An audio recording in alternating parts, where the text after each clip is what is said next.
দেশের মানুষ আগামী বছরই রাজনৈতিক সরকার দেখবে বলে জানিয়েছেন অন্তর্বর্তী সরকারের পরিকল্পনা ও শিক্ষা উপদেষ্টা অধ্যাপক ডক্টর ওয়াহিদ উদ্দিন মাহমুদ।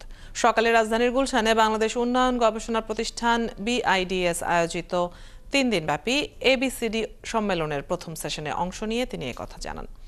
এ সময় দেশের আর্থসামাজিক অবস্থা তুলে ধরে উপদেষ্টা বলেন, দেশে ক্রমবর্ধমান আয় ও ভোগ বৈষম্যই বর্তমানে বড় চিন্তার কারণ। তবে বাংলাদেশ চাইলেও আর স্বল্পোন্নত দেশের কাতারে থাকতে পারবে না বলেও জানান তিনি।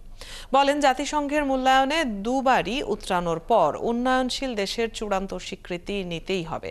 এদিকে মধ্যম আয়ের ফাঁদ থেকে দূরে থাকতে বিনিয়োগ, কর্মসংস্থান, দ্বিপাক্ষিক ও আঞ্চলিক বাণিজ্য সম্প্রসারণে বাংলাদেশকে মনোযোগ দেওয়ার পরামর্শ দেন বিশ্বব্যাংকের মুখ্য অর্থনীতিবিদ ইন্দরমিত এস গিল। আমরা কবে একদম ধনী দেশকেও পেরিয়ে আরো ধনীতে চলে যাব, সবাই মিলে আমরা করতে পারি, কিন্তু আমাদের এই গভর্নমেন্ট খুব স্বল্পকালীন।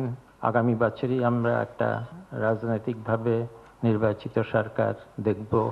আমার ব্যক্তিগত মতামত জানি না কি হবে। বিভিন্ন দেশের কাছে আমরা বলতে পারি যে আমরা এখনো বিভিন্ন অসুবিধায় আছি বলে, যদিও আমরা এলডিসি থেকে বেরিয়ে গেছি, তবু আমরা কনসেশনাল, ইউনিল্যাটারাল কনসেশনাল, বাইল্যাটারাল এগ্রিমেন্টে তো যাওয়ার মতো আমাদের শক্তি এখনো হয়নি।